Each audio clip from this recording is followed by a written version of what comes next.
After I bought him the car he wanted, he looked at the paperwork and said, "Good, this will be useful when I leave you."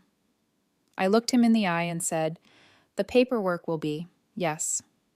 Then I showed him the fine print on the loan agreement I had his sign, making her 100% liable for all payments. The dealership repossessed the car in 3 months.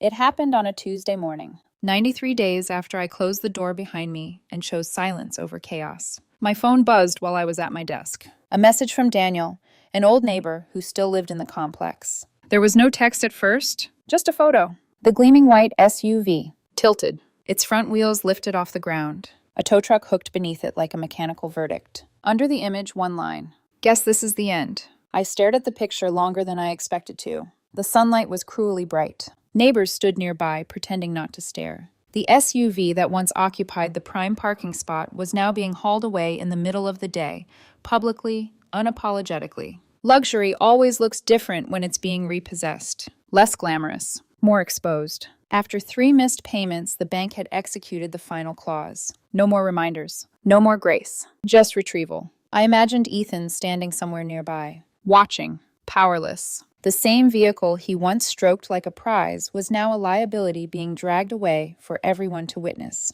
The humiliation wasn't loud. It was administrative, efficient, final. And the financial damage? That part would last years. A repossession stains a credit report like permanent ink. 7 to 10 years of consequence. The bank would auction the SUV for far less than what he owed. Then they would pursue him for the remaining balance, the deficiency, tens of thousands of dollars. On top of that, my attorney had already sent a formal demand letter for the $20,000 personal loan. I wasn't dramatic about it, just procedural. Contracts exist to be honored. I later heard through friends that he'd broken the lease, couldn't keep up with rent. Penalties stacked on penalties. He lost shifts at the boutique because he was distracted, late, unfocused. Eventually, they let him go. The image-driven lifestyle collapsed under the weight of basic math. He moved back in with his parents. Late 20s. No car. No job. No savings. A credit score that would make lenders laugh. The white SUV, once his imagined escape, became the symbol of his miscalculation. And me?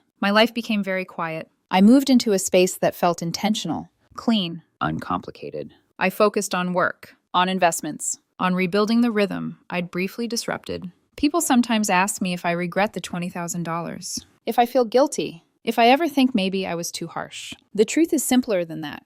That money was tuition, not for him. For me, it was the price of clarity, because the moment Ethan tapped that loan document and said,